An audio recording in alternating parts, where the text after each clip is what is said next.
BWOne here from BWOne.com. I'm going to give you my review of the HP Veer 4G. The Veer 4G is the first WebOS device out with the new HP branding on it because HP did buy Palm about a year ago. And it's one of the smallest smartphones in the market with a full QWERTY keyboard, which we'll show you in just a second. Start off here at the top with the earpiece and then a 2.6-inch capacitive touchscreen. Then right below that is the gesture area, which a lot of the WebOS devices are known for. Nothing here on the bottom. Here on the side we do have a volume rocker right here. On this side we have a proprietary dock connection and the power button. Now let's get back to this dock connection. Now this is where you're going to have to plug in your USB cable, which I have here, which has the same connection. It magnetically connects to it just like that. Your headphones are going to have to go through there as well too, so just know that most accessories are going to have to go through that. There isn't a micro USB port or a 3.5mm headphone jack. Disappointing there. Right here at the top you do have the lock switch, and then you have the SIM card slot. It pops up right there and you take a full SIM card. Close that up. Right here on the back we do have a 5-megapixel camera, no flash and no HD video recording. It only records in regular pretty much VGA or DVD 480p.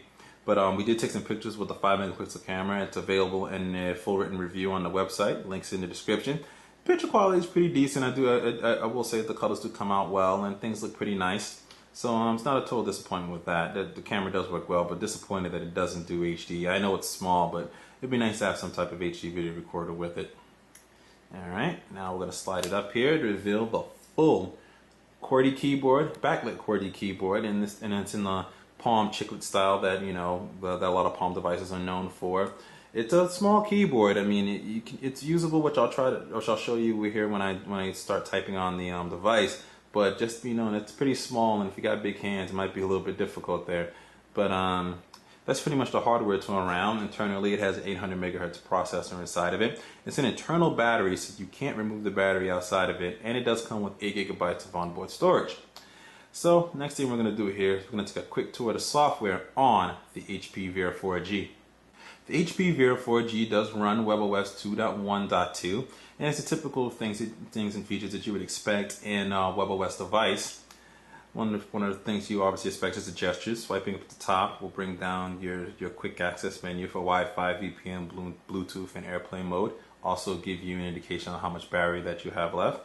Swipe again brings that back up. You do have the gesture area here. Swiping up will bring up your applications menu, and you can swipe over for extras, system, and you can swipe back just like that.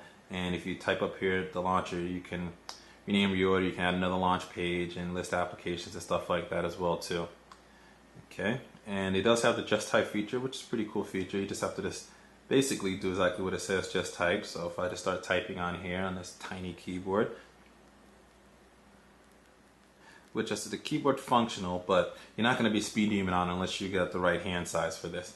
But you start typing, it's going to suggest Google searches or Google Maps, Wikipedia, Twitter, Palm Catalog, or you can do a new task, new memo, or new email. So that's pretty much the way just type works. And you do have the multitasking ability, so if you want to open up the phone, and the phone application works up, you swipe up, you can open up the contacts application, swipe up again, bring up the email, swipe up one more time, we'll bring up the calendar, and we can open up other applications as messaging and Yellow Pages mobile. I was able to get about 10 applications open before I just got tired of opening them all up. Open up your music. I don't have any on here. Photos. Just keep opening them up, and we'll open up the web browser too. And we'll open up the web browser as well too. So you can open up all those applications.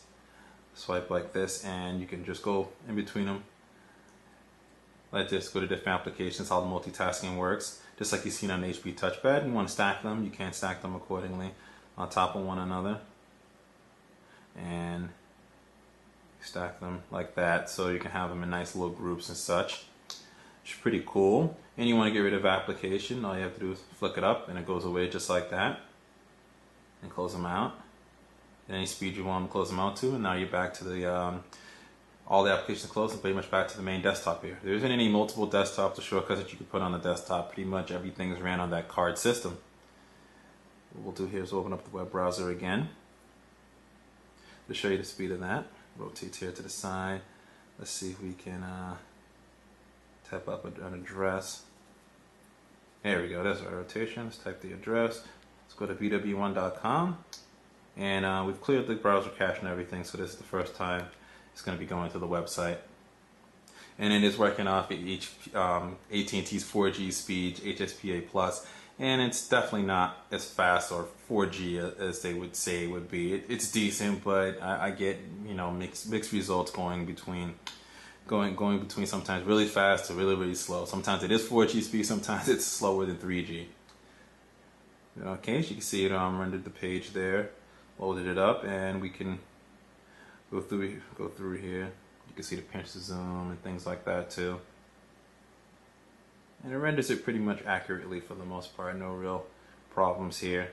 The web browser, it's just a tiny screen you need to definitely be using the web browser on. You do have the gestures, you know, the slide just like that, back, forward to go through the browser, and that'll work in other applications as well too.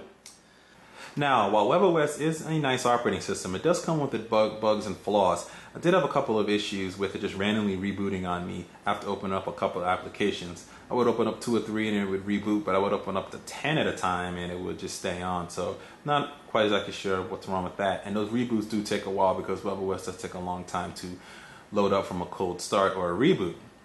I did have problems plugging it into my desktop. When I tried to plug it into my desktop and use the USB drive mode, it just kept rebooting out of that and going back to here instead of actually showing up on my computer. I had to show up 1 time out of the 10 times I tried to get it to do it.